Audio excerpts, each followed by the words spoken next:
Hello दोस्तों, कैसे हो आप सब? उम्मीद है आप सब बहुत अच्छे होंगे। तो आज मैं फिर आप सबके लिए कुछ न्यू वैकेंसीज़ को लेके आ गया हूँ और ये जो आपकी वैकेंसीज़ आई हुई है, ये आई हुई है आपकी आर्मी पब्लिक स्कूल की तरफ से। लगभग 3 तो आर्मी पब्लिक स्कूल हैं जिसमें आपकी वैकेंसीज़ निकली हुई है। पीजीटी लेवल की, टीजीटी लेवल की और पीआरटी लेवल की और एनटीटी लेवल की भी इसमें वैकेंसीज़ मौजूद हैं। तो डिटेल से बात करेंगे। बात करने से पहले अगर आप मेरे चैनल पर पहली बार आए हैं तो मेरे चैनल को सब्सक्राइब कर दें, साथ ही साथ बेल आइकन को भी प्रेस कर दें। और अगर मेरे टेलीग्राम चैनल और व्हाट्सएप चैनल को अगर फॉलो नहीं किए हैं उसको भी फॉलो कर लें, लिंक जो है आपको डिस्क्रिप्शन बॉक्स में मिलेगा। तो चलिए देखते हैं। तो जैसा कि आप यहाँ पर देख सकते हैं, ये यहाँ पर आपकी पीजीटी लेवल की वैकेंसी है जिसमें आपकी history, political science, home science, math और लीगल स्टडीज़ की सब्जेक्ट की टीचर की आवश्यकता है।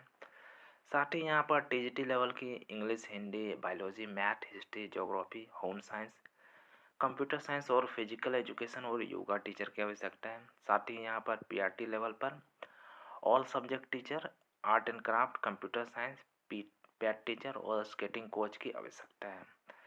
साथ ही यहाँ पर नर्सिंग जो टीचर है ऑल सब्जेक्ट, उसकी भी यहाँ पर ज़रूरत है। असिस्टेंट टीचर या एनटीटी टीचर जिसको कहते हैं। साथ ही यहाँ पर administrative staff, IT supervisor, UDC, LDC, front desk executive, receptionist, computer lab attendant और साइंस लैब अटेंडेंट की आवश्यकता है। ये जो आपकी वैकेंसी आई हुई है, ये आई हुई है आपकी army public school Meerut cantt से। ये फर्स्ट आर्मी पब्लिक स्कूल है और दो आर्मी पब्लिक स्कूल है वो बची हुई है। इसकी क्वालिफिकेशन हम थोड़ी देर में बात करेंगे। इसकी जो आपकी लास्ट डेट है वो 17 फरवरी 2025 है, तो आपको उससे पहले अप्लाई करना पड़ेगा। चलिए नेक्स्ट जो आर्मी पब्लिक स्कूल है उसको देख लेते हैं। नेक्स्ट जो आपकी आर्मी पब्लिक स्कूल है वो आपकी लुधियाना से आई हुई है। आर्मी पब्लिक स्कूल लुधियाना की तरफ से। यहाँ पर आपके टीचिंग और नॉन टीचिंग स्टाफ दोनों हैं। प्रिंसिपल की एक पोस्ट है, मास्टर डिग्री मांगा गया है विथ ग्रेजुएशन विथ बीएड। साथ ही यहाँ पर 5 ईयर का एक्सपीरियंस भी बोला गया है। कोऑर्डिनेटर की आवश्यकता है, 2 पोस्ट हैं, प्री प्राइमरी टीचर और प्राइमरी सेक्शन के लिए। जो क्वालिफिकेशन है वो पीआरटी लेवल या प्री प्राइमरी टीचर के लिए जो होती है वही है। और प्री प्राइमरी टीचर की बात करें तो यहाँ 5 पोस्ट हैं। इसका जो क्वालिफिकेशन दिया हुआ है, ग्रेजुएशन होना चाहिए प्लस एनटीटी किया हुआ होना चाहिए, साथ ही ईसीई किया हुआ होना चाहिए जो कि 2 साल का होता है। पीआरटी की बात करें तो 7 पोस्ट है, इसमें भी आपका ग्रेजुएशन मांगा है विथ डीएलएड या बीएलएड जो भी है, और बीएड भी किए हैं तो भी यहाँ पर आप अप्लाई कर सकते हैं। लेकिन पीआरटी लेवल पर हम लोग को पता है कि इसके लिए आपको ब्रिज कोर्स करना पड़ेगा। अभी डिटेल क्वालिफिकेशन में आएंगे तो उसके बारे में देखेंगे। साथ ही यहाँ पर टीजीटी लेवल पर ऑल सब्जेक्ट टीचर की आवश्यकता है इंक्लूडिंग कंप्यूटर साइंस, 7 पोस्ट हैं। ग्रेजुएशन होना चाहिए जो भी इनका रेस्पेक्टिव सब्जेक्ट है उसके हिसाब से, साथ ही आपका बीएड भी किया हुआ होना चाहिए। असिस्टेंट पीआरटी टीचर की आवश्यकता है, 4 पोस्ट हैं। क्वालिफिकेशन जो है वो पीआरटी में जो रहता है वही है, जैसे कि ग्रेजुएशन विथ डीएलएड बीएलएड या फिर बीएड ब्रिज कोर्स के साथ करना होगा। प्री प्राइमरी टीचर की एक पोस्ट है, एक्टिविटी टीचर की। ये इसकी जो क्वालिफिकेशन है वो प्री प्राइमरी टीचर की ही क्वालिफिकेशन इसमें लगेगी। ग्रेजुएशन होना चाहिए या एनटीटी किया हुआ होना चाहिए। अदर टीचिंग स्टाफ की बात करें तो IT supervisor, dance, music, art and craft, physical education, librarian और स्पेशल एजुकेटर और हेल्थ एंड वेलनेस टीचर की आवश्यकता है। 8 पोस्ट हैं। और क्वालिफिकेशन की बात करें तो ग्रेजुएशन होना चाहिए जो भी आपका रेस्पेक्टिव फील्ड है, और साथ में आपका बीएड किया हुआ होना चाहिए। ऑफिस स्टाफ की बात करें तो यहाँ पर 3 पोस्ट हैं, हेड क्लर्क, अकाउंटेंट और सुपरविज़र के, एडमिनिस्ट्रेटिव सुपरविज़र के। क्वालिफिकेशन की बात करें तो आपको एडवांस डिप्लोमा होना चाहिए इन कंप्यूटिंग में या हार्डवेयर और नॉलेज ऑफ लैन होनी चाहिए। साथ ही यहाँ पर हाउस कीपिंग की बात करें या टास्किंग स्टाफ की बात करें जो कि फीमेल होनी चाहिए, आया जिसको कहते हैं। साथ में आपका ड्राइवर, गार्डनर, वॉचमैन और वार्ड स्टाफ की यहाँ पर ज़रूरत है। टोटल 12 पोस्ट हैं, यानी 12 पोस्ट हैं, और इसमें जो क्वालिफ़िकेशन है वो आपका 12th पास किया हुआ होना चाहिए, तभी आप यहाँ अप्लाई कर सकते हैं। इसकी जो लास्ट डेट है वो है आपकी 10 फरवरी 2025, तो आपको उससे पहले अप्लाई करना पड़ेगा। अप्लाई कैसे करते हैं उसके बारे में अभी डिटेल से बात करेंगे, उससे पहले और एक जो वैकेंसी बची हुई है उसको भी देख लेते हैं। नेक्स्ट जो आपकी वैकेंसी आई हुई है ये आई हुई army public school Birpur Dehradun से आई हुई है। यहाँ पर आपकी टीजीटी लेवल पर वैकेंसीज मौजूद हैं। Math, Hindi, Sanskrit, science, social science, PET और बैंड इंस्ट्रक्टर की आवश्यकता है। साथ ही यहाँ पीआरटी लेवल पर ऑल सब्जेक्ट टीचर की आवश्यकता है। इसके अलावा PET, art and craft teacher की आवश्यकता है। नॉन टीचिंग स्टाफ में आपकी कंप्यूटर लैब, टेक, साइंस और साइंस लैब असिस्टेंट और एडमिनिस्ट्रेटिव स्टाफ की बात करें तो head clerk, account clerk, LDC और रिसेप्शनिस्ट की यहाँ पर ज़रूरत है। साथ ही यहाँ पर support staff, peon, driver, MTS, gardener और हाउस कीपिंग की आवश्यकता है इसमें। इसकी जो आपकी लास्ट डेट है वो 7 फरवरी 2025 है, तो आपको उससे पहले अप्लाई करना पड़ेगा। तो चलिए इन सब की डिटेल क्वालिफ़िकेशन के बारे में जान लेते हैं। तो क्वालिफ़िकेशन की बात करें पीजीटी लेवल की, तो पीजीटी लेवल पर आपको मास्टर डिग्री होना चाहिए, जो भी आपका रिलेवेंट सब्जेक्ट है रेस्पेक्टिव सब्जेक्ट के उसके हिसाब से 50% मार्क्स के साथ, या फिर आपको उसके साथ आपको बीएड या एमएड किया हुआ होना चाहिए। और अगर 2 ईयर का पोस्ट ग्रेजुएट इंटीग्रेटेड कोर्स किए हैं तो भी आप इसमें अप्लाई कर सकते हैं। पीजीटी इंग्लिश है तो इंग्लिश में आपका मास्टर डिग्री होना चाहिए। पीजीटी हिंदी है तो हिंदी में आपका मास्टर डिग्री होना चाहिए। इसके अलावा यहाँ पर पीजीटी कंप्यूटर साइंस की बात करें तो यहाँ पर 50% मार्क्स के साथ आपका बीई या बीटेक होना चाहिए कंप्यूटर साइंस में। साथ ही आपका अगर एमएससी किए हैं कंप्यूटर साइंस में या एमसीए किए हैं तो भी आप अप्लाई कर सकते हैं, या फिर आपका बीएससी किए हैं या बीसीए किए हैं तो भी आप यहाँ अप्लाई कर सकते हैं। BEd is not mandatory for PGT computer science, तो बीएड जो है कंप्यूटर साइंस के लिए मैंडेटरी नहीं है। अगर नहीं भी किए हैं तो भी आप यहाँ अप्लाई कर सकते हैं।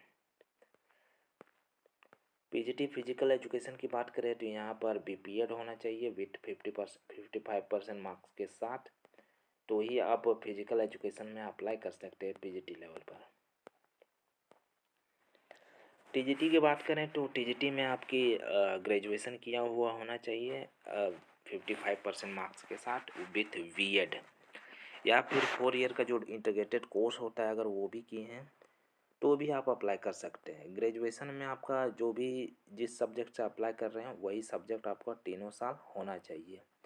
टीजीटी संस्कृत की बात करें तो संस्कृत ही आपका तीनों साल में होना चाहिए। टीजीटी हिंदी की बात करें तो ग्रेजुएशन लेवल पर आपको हिंदी ही होना चाहिए।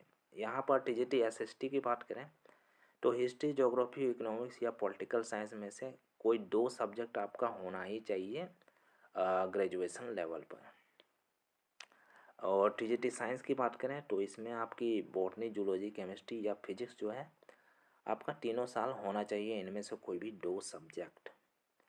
टीजीटी कंप्यूटर साइंस की बात करें तो बीसीए होना चाहिए या ग्रेजुएशन किया हुआ होना चाहिए कंप्यूटर साइंस से, या फिर बीई या बीटेक किया हुआ होना चाहिए।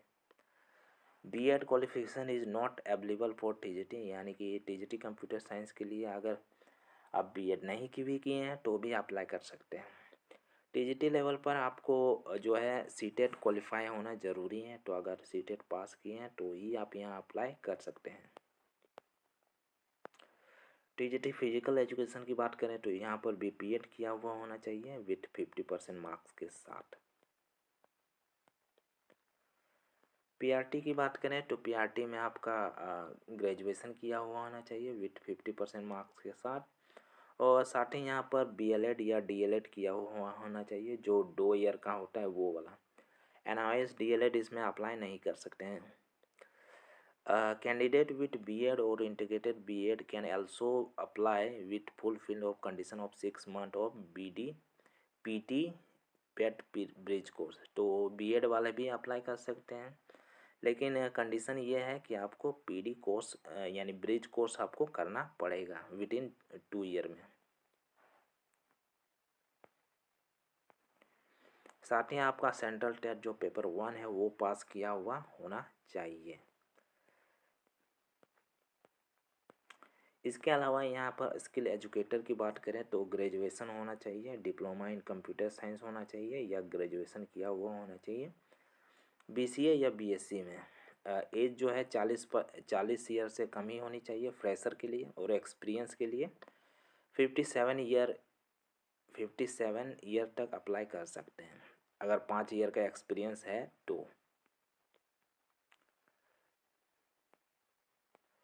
PRT कंप्यूटर साइंस की बात करें तो इसमें BCA या ग्रेजुएशन किया हुआ होना चाहिए कंप्यूटर साइंस से, या BE या BTech किया हुआ होना चाहिए। स्पेशल एजुकेटर की बात करें तो ग्रेजुएशन विद B.Ed होना चाहिए स्पेशल एजुकेशन में, तो आप यहाँ अप्लाई कर सकते हैं।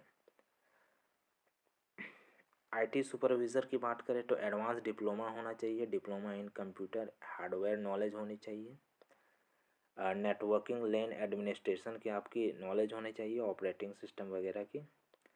कंप्यूटर लैब टेक्नीशियन की बात करें तो मिनिमम 10+2 पास होना चाहिए, 1 ईयर का डिप्लोमा होना चाहिए कंप्यूटर साइंस में। साथ ही एज जो है 45 ईयर से कम ही होनी चाहिए। IT सुपरवाइज़र की भी एज जो है 45 ईयर से कम ही होनी चाहिए। हेल्थ एंड वेलनेस टीचर की बात करें काउंसलर, तो इसमें ग्रेजुएशन इन साइकोलॉजी होनी चाहिए, साथ ही एज जो है 45 से कम ही होनी चाहिए। लोअर डिवीज़न कलर की बात करें तो ग्रेजुएशन होना चाहिए विद 10 ईयर का आपको सर्विस दिया हुआ होना चाहिए, यानी एक्सपीरियंस होना चाहिए एज ए क्लर्क। एज जो है वो 40 से कम ही होनी चाहिए, और टाइपिंग स्पीड जो है वो 40 वर्ड प्रति मिनट मांगा गया है। Knowledge of computer MS office होनी चाहिए। फ्रंट डेस्क एक्टिविटी यानी रिसेप्शनिस्ट की बात करें तो 40 से कम एज होनी चाहिए। नॉलेज ऑफ कंप्यूटर नॉलेज होनी चाहिए, यानी MS ऑफिस ये सब की जानकारी होनी चाहिए। साथ ही आपका जो टाइपिंग स्पीड है वो 40 वर्ड प्रति मिनट होनी चाहिए। पैरामेडिक की बात करें तो यहाँ पर 10+2 होना चाहिए डिप्लोमा, साथ ही नर्सिंग विथ मिनिमम 5 ईयर का एक्सपीरियंस होना चाहिए। और साइंस लैब अटेंडेंट की बात करें तो 10+2 पास किया हुआ होना चाहिए साइंस से, साथ ही कंप्यूटर की नॉलेज भी होनी चाहिए। तो ये रहा आपका फॉर्म टीचिंग स्टाफ के लिए और नॉन टीचिंग स्टाफ के लिए भी है। तो इसी को भर लेना है अप्लाई करने के लिए, और भर के आपको सबमिट करना है। कैसे सबमिट करना है उसके बारे में देखते हैं। तो इसका जो एप्लीकेशन फॉर्म है जो मैंने अभी दिखाया वो आप इनके वेबसाइट से भी डाउनलोड कर सकते हैं, या फिर मेरे टेलीग्राम चैनल से भी डाउनलोड कर सकते हैं। तो उसको ले लेना है, और उसके साथ जितने भी टेस्टिमोनियल एक्सपीरियंस सर्टिफिकेट है, फ़ोटो कॉपी सब, उसको सेल्फ डिक्लेरेशन कर लेना, उसको यानी कि उसमें साइन इन कर लेना है। और उसको क्या करना है 17 फरवरी 2025 से, जो मेरिट के लिए अप्लाई करना चाहते हैं 17 फरवरी 2025 से पहले आपको भेज देना है प्रिंसिपल APS मेरिट कैंट के नाम से। तो 17 फरवरी 2025 से पहले आपको स्पीड पोस्ट या रजिस्टर पोस्ट कर देनी है, ठीक है। तो चलिए देखते हैं पंजाब वाली वैकेंसी। एज मैंने बता दिया है, जो एक्सपीरियंस फ्रेश कैंडिडेट हैं जिसका एक्सपीरियंस नहीं है वो 40 साल से कम होनी चाहिए। साथ ही यहाँ पर जो एक्सपीरियंस कैंडिडेट हैं यानी कि 5 ईयर का जो एक्सपीरियंस है उनके लिए आपकी 57 ईयर तक यहाँ अप्लाई कर सकते हैं। जो यहाँ पर इंग्लिश आपकी अच्छी होनी चाहिए। साथ ही यहाँ पर बोला गया है कि कैंडिडेट हैव क्वालिफाई ऑनलाइन इसके OCT किया हुआ होना चाहिए, बट यहाँ पर साथ ही बोला गया if not appointed candidate must qualify with 50% score with in the 2 year of appointment. यानी कि कहने का मतलब ये है कि अगर आप नहीं भी क्वालिफाई किए हैं तो अगर आपका ज्वाइनिंग हो जाता है तो ज्वाइनिंग होने के बाद आपका 2 साल के अंडर में आपको करना पड़ेगा ये ऑनलाइन स्क्रीनिंग टेस्ट। TGT और PRT के लिए आपका जो है CTET अनिवार्य है। साथ ही जो इसके लिए जो आपकी जो लुधियाना वाले आर्मी पब्लिक स्कूल है, यहाँ पर इसका फॉर्म जो है इनके ऑफिस में ही आपको मिलेगा। प्रिंसिपल वज्र आर्मी स्कूल डोलेवाला में, वहीं से आपको इसको लेना पड़ेगा 150 रुपये में। यहाँ और कोई ऑप्शन दिया हुआ नहीं है। तो उस एप्लीकेशन फॉर्म को लेना है पीजीटी और टीजीटी के लिए, और उसको क्या करना है, उसके साथ जितने भी टेस्टिमोनियल, एक्सपीरियंस सर्टिफिकेट, मार्कशीट वगैरह हैं, उनकी जेरॉक्स कॉपी के साथ जो फ़ोटो ये सब रहती है उसको अटैच कर देना, उसको फिल कर लेना है और उसको यहाँ पर आपको भेज देना है। Vajra principal Vajra army school Dolewala, military complex near SPS hospital Ludhiana, pin code है आपकी 141003, 10 फरवरी 2025 से पहले। पीजीटी और टीजीटी के लिए बोला गया है, यानी कि आप जो है पीआरटी के लिए और नॉन टीचिंग स्टाफ के लिए जो नॉर्मल फॉर्म होता है वो भी उसके साथ भी अप्लाई कर सकते हैं, स्पीड पोस्ट या रजिस्टर्ड पोस्ट के माध्यम से। पीजीटी और टीजीटी के लिए यहाँ पर 150 रुपये देना पड़ेगा। चलिए देहरादून वाली वैकेंसी को देख लेते हैं। यहाँ पर भी ओसीटी जो है क्लियर करना ज़रूरी नहीं है। यहाँ पर बोला गया प्रीफर किया जाएगा, लेकिन कोई ज़रूरी नहीं है, एज बता चुका हूँ। साथ ही यहाँ पर जो अप्लाई करना है, अप्लाई करने के लिए जो एप्लीकेशन फॉर्म है उसको लेना है, और इसमें जो है 250 रुपये का आपको डिमांड ड्राफ्ट भी बनाना पड़ेगा। किसके नाम से? आर्मी पब्लिक स्कूल बीरपुर के नाम से बनाना पड़ेगा, और उसको बना लेना है, और उसको भी जो अपना मेन जो लिफाफा है जिसमें डॉक्यूमेंट ये सब रखिएगा उसमें डाल देना है अपने सभी डॉक्यूमेंट के साथ, टेस्टिमोनियल के साथ, और उसको भेज देना है आपको। स्पीड पोस्ट या रजिस्टर्ड पोस्ट आपको army public school Birpur Dehradun के नाम से आपको भेज देना है। यहाँ पर इनका वेबसाइट दिया हुआ है, आप चाहे तो विजिट कर सकते हैं। तो ये थी आपके आर्मी पब्लिक स्कूल, 3 तो आर्मी पब्लिक स्कूल में वैकेंसीज निकली हुई थी। इन सब की आपकी लास्ट डेट दी हुई है 10 फरवरी, 7 फरवरी और एक तो 10 फरवरी। तो आपको ये मेरा वीडियो कैसा लगा कमेंट सेक्शन में बताएं। साथ ही साथ किसी तरह का क्वेश्चन हो तो भी आप कमेंट सेक्शन में बता सकते हैं, और अगर आप मेरे चैनल पर पहली बार आए हैं तो मेरे चैनल को सब्सक्राइब कर दें, साथ ही साथ बेल आइकन को भी प्रेस कर दें। धन्यवाद।